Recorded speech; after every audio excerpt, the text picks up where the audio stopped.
अस्सलाम वालेकुम एवरीवन, मैं हूं Maria Farhan. Welcome to my YouTube channel. और आज मैं आपको बताऊंगी हम रिबॉन्डिंग किस तरीके से कर सकते हैं परमानेंट हेयर स्ट्रेट। ठीक है, स्ट्रेटनिंग जो है परमानेंट वो किस तरीके से अपने बालों में हम कर सकते हैं। इनके बालों में हल्का सा वेव है लेकिन बाल जो है वो काफ़ी ज़्यादा बारीक है। ठीक है, तो इनको हम सेफ़ साइड पे रहते हुए किस तरह से रिबॉन्डिंग कर सकते हैं बालों में, वो मैं आपको पूरे स्टेप बाय स्टेप बताती हूँ। तो जो प्रोडक्ट हम यूज़ कर रहे हैं वो है जी फरमेज़ी ब्रांड की, और ये है थोड़ा स्ट्रॉन्ग वाला। ठीक है, आप इसमें नॉर्मल वाला भी ले सकते हैं जो नॉर्मल हेयर्स के लिए है। तो ये मेरे पास स्ट्रॉन्ग वाला जो है वो किट पड़ी है फरमेज़ी की, और ये है केराटिन हेयर मास्क। ये मास्क जो है वो मैं इसलिए लगाऊंगी क्योंकि हम ये स्ट्रॉन्ग है और बाल जो है वो टेक्सचर काफ़ी बारीक है, तो डायरेक्ट एप्लीकेशन नहीं करूँगी, उससे ये थोड़ा माइल्ड हो जाएगा। ठीक है, मास्क लगाने से जो आपकी प्रोडक्ट है वो ज़्यादा स्ट्रॉन्ग नहीं रहेगी। ये जो हेयर मास्क है आप इसके अंदर भी ऐड करके लगा सकते हैं फर्स्ट क्रीम की एप्लीकेशन के लिए। ठीक है, तो हेयर जो हमने वॉश कर लिए हुए अच्छी तरह से, और सबसे पहले मैं हेयर मास्क की एप्लीकेशन करूँगी पूरे हेयर्स पे। थोड़े थोड़े सेक्शन लेते जाना है और हेयर मास्क लगाते जाना है। और ये मास्क है, इसके कोई साइड इफ़ेक्ट्स नहीं है, इसलिए मैं इसी तरीके से इसको हाथों में लेके अपने बालों में लगाती जाऊंगी ताकि हमारी जो है ना प्रोटेक्शन हो जाए प्रोडक्ट से, जो हमने प्रोडक्ट लगानी है। अगर आपका बाल बहुत ज़्यादा मोटा है, वेवी है, कर्ली है, तो आप ये बग़ैर मास्क के ही अप्लाई करेंगी। ठीक है, क्योंकि इनको जो है ना स्ट्रेट परमानेंट स्ट्रेट बाल चाहिए थे, तो वो फिर केराटिन से नहीं रहते। केराटिन से 4 to 5 मंथ ही स्ट्रेटनिंग रहती है और उसमें 100% स्ट्रेटनिंग भी नहीं होती। ठीक है, केराटिन एक ट्रीटमेंट है, हेयर रिपेयर ट्रीटमेंट, और ये जो है इसमें आपके बाल परमानेंट स्ट्रेट रहते हैं। तो एक्सटेंसो है और रिबॉन्डिंग है, स्ट्रेटनिंग है, ये सारे परमानेंट स्ट्रेट वाली चीज़ें हैं, और जो केराटिन है वो एक बिल्कुल डिफरेंट चीज़ है। और केराटिन में हम रिपेयरिंग करते हैं और 80 to 90% हेयर रिपेयर स्ट्रेट होता है। ठीक है, रिपेयर भी होता है और स्ट्रेट भी होता है, और उसका मेथड भी चेंज होता है। ठीक है, इसमें हम 2 क्रीम्स की एप्लीकेशन करेंगे और 2 दफ़ा ही हेड वॉश करेंगे। उसमें हम एक दफ़ा हेड वॉश करते हैं और क्रीम लगा के उसी को ही हमने स्ट्रेट करना होता है, उसको वॉश नहीं करते। तो अगर आप को ये मेथड पता हो तो आपको पता लग जाएगा कि आपके बालों में केराटिन हो रही है या रिबॉन्डिंग हो रही है। ठीक है, ये भी मैं हेयर मास्क लगा रही हूँ। फुल हेयर्स पे हमने हेयर मास्क अच्छी तरह से लगा लेना है, रूट्स में भी लगा सकते हैं। ये मास्क बहुत अच्छा है, रेगुलर यूज़ के लिए भी बहुत अच्छा है, और ये मैं पर्सनल यूज़ के लिए अपने लिए ये वाला मास्क जो है वो यूज़ करती हूँ, क्योंकि इससे जो है ना आपके बाल डैमेज नहीं होते, हेयर फॉल नहीं होता।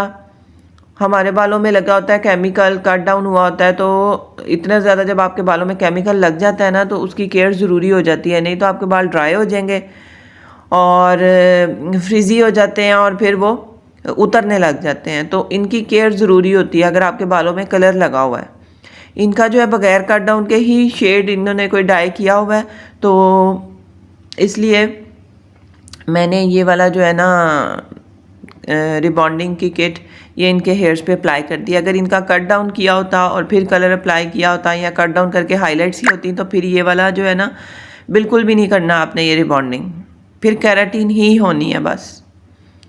अभी ये मास्क देखो मैंने अच्छे तरीके से लगा लिया पूरे हेयर्स पे, और अब मैं इनके ऊपर एप्लीकेशन करूँगी इसकी फर्स्ट क्रीम की। ठीक है, ऐसे आपने छोटे छोटे सेक्शन लेते जाना है और रूट से आपने 5 सेंटीमीटर छोड़ के आपने ये क्रीम एप्लीकेशन करनी है, रूट्स में ये वाली क्रीम नहीं लगानी। और अब ये वाला जो है ना ये प्रोडक्ट है आपका रिबॉन्डिंग का, फरमेज़ी का जो फर्स्ट स्टेप है वो मैं अब अप्लाई कर रही हूँ और रूट से छोड़ के अप्लाई कर रही हूँ। ठीक है, क्योंकि काफ़ी स्ट्रॉन्ग होता है, रूट्स में लग जाए तो फिर हेयर फॉल स्टार्ट हो जाता है। तो आपने कोशिश करनी है रूट्स बचा के अपनी सारी लेंथ पे आपने अच्छी तरह से ज़्यादा ज़्यादा प्रोडक्ट लगानी है, थोड़ी प्रोडक्ट यूज़ नहीं करनी। आप कोई भी ब्रांड की रिबॉन्डिंग यूज़ कर सकते हो, मेथड सेम होता है। ब्री मोड का ले सकती हैं, क्यूने का ले सकती हैं, मेथड सेम होगा, आप इसी मेथड से करेंगी। तो छोटे छोटे सेक्शन लेते जाना है और क्रीम की एप्लीकेशन करते जाना है, और कोशिश करनी है कि तेज़ी तेज़ी से आप पूरे बालों में एप्लीकेशन कर लें। और इसका टाइम आपने नोट कर लेना है, क्योंकि अगर बाल बारीक है तो आपको 10 से 15 मिनट में इसका रिज़ल्ट मिल जाता है। अगर आपके बाल मोटे हैं तो फिर आप ज़्यादा से ज़्यादा आधे घंटे तक इसको लगा के बार बार चेक करना पड़ता है। इसकी जो मेन चीज़ है ना, ये क्रीम एप्लीकेशन कर दी, बड़ी एहतियात के साथ एप्लीकेशन करनी है, बाल सीधे करते जाने हैं, बैक की तरफ कॉम्ब कर करके बालों को स्ट्रेट पोजीशन में रखते जाना है। और यहाँ पे मैंने ये क्रीम एप्लीकेशन कर दिया है, ठीक है। और अच्छी तरह देखें मटेरियल लगा हुआ है और रूट्स बिल्कुल नीट क्लीन है। रूट्स में मैंने ये प्रोडक्ट नहीं लगाई, यानी कि स्कैल्प पे ये प्रोडक्ट नहीं लगी हुई।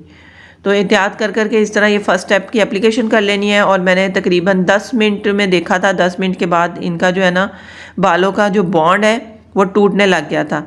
और अगर बाल यूँ खींच के लंबा हो और लंबा हो के बढ़ता चला जाए तो इसका मतलब है कि बालों का बॉन्ड टूट गया है, यानी कि प्रोडक्ट ने काम कर दिया है।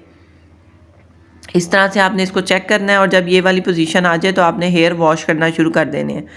तो अगर जहाँ पे पहले एप्लीकेशन की है वहाँ से पहले वॉश करें, और फ्रंट वाली दूसरी साइड को मैंने थोड़ा ज़्यादा टाइम दिया था ताकि दोनों को इक्वल बॉन्ड टूट जाए बालों का। जब बाल खींच के लंबा हो आपने तब बालों को वॉश करना है, ठीक है। बालों में अगर इलास्टिसिटी हो तो उसे और टाइम देना है, तो ये इसकी मेन चीज़ होती है। उसके बाद हमने बालों को अच्छी तरह से वॉश किया है, सिर्फ पानी के साथ, शैम्पू नहीं लगाया।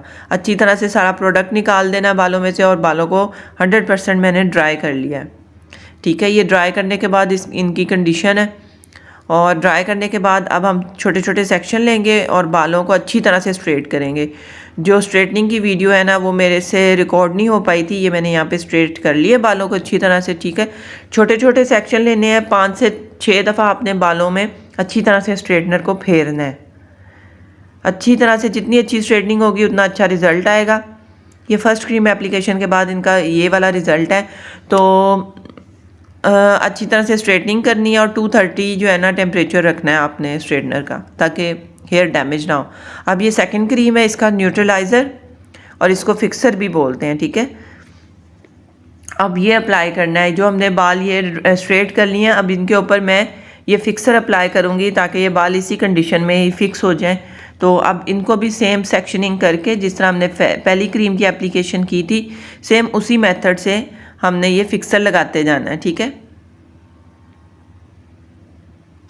छोटे छोटे सेक्शन लेते जाएं, अच्छी तरह से हाथों से इसकी ब्लेंडिंग करते जाएं, और मटेरियल जो है वो अच्छा खासा लगाना है, थोड़ा थोड़ा नहीं लगाना। और बालों को स्ट्रेट करके पीछे की तरफ कॉम्ब करके स्ट्रेट करके छोड़ते जाना है, ठीक है।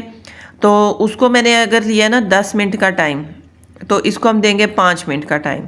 अगर उसको 20 मिनट लगे हैं तो इसको हम देंगे 10 मिनट, ठीक है। पहली क्रीम का जितना टाइम होगा इसको हम उसका हाफ देंगे। तो ये वाली एप्लीकेशन हो गई है फिक्सर की, और इसको मैंने तकरीबन 15 मिनट के बाद वॉश किया था, ठीक है। 15 मिनट आपने बालों में लगा रहने देना है। उसके बाद अच्छी तरह से हेयर वॉश कर देने हैं पानी के साथ। और मैंने इसमें बाद में हेयर मास्क भी लगाया था, ठीक है। और हेयर मास्क लगा के फिर हमने बालों को स्ट्रेट किया, और स्ट्रेटनिंग के बाद ये हमारा रिज़ल्ट है। बालों में शाइन है, सिल्की है, स्ट्रेट है, और वेव निकलने की वजह से बाल लंबे भी लग रहे हैं, हेल्दी भी लग रहे हैं। तो ये इनका फाइनल रिज़ल्ट है। और आप भी इजीली घर में ये मेथड कर सकते हैं। बस इसमें केयरफुल होना पड़ता है कि जब आपका हेयर का बॉन्ड टूट जाए तो आपने इसे फ़ौरन वॉश कर देना है। बाकी सारे स्टेप्स इसी तरह फॉलो करें। और अगर आप मेरे चैनल पर न्यू हैं और फर्स्ट टाइम मेरी वीडियो वॉच कर रहे हैं तो मेरे चैनल को ज़रूर सब्सक्राइब करें। मेरे चैनल पर ऑलरेडी हेयर से रिलेटेड, मेकअप से रिलेटेड काफ़ी ज़्यादा वीडियोस मौजूद हैं। और अगर आप कुछ पूछना चाहते हैं मुझे कमेंट में ज़रूर पूछें, मैं इंशाल्लाह उसका रिप्लाई भी ज़रूर करूँगी। और ये इनको हमने जो है ना 2 दिन तक इसी तरह बालों को रखना है। इनमें कोई क्लिप नहीं लगानी, कोई पिन नहीं लगानी, कोई कैचर नहीं लगाना। और इसको हम 2 दिन के बाद 48 आवर्स के बाद मतलब वॉश करेंगे, और ये इंशाल्लाह इसी तरह का आपको भी रिज़ल्ट मिलेगा। तो यहीं पे अपनी वीडियो का करती हूँ एंड। अब आपको मिलूँगी अपनी नेक्स्ट इसी वीडियो में और किसी नए व्लॉग में। तब तक के लिए अल्लाह हाफिज़।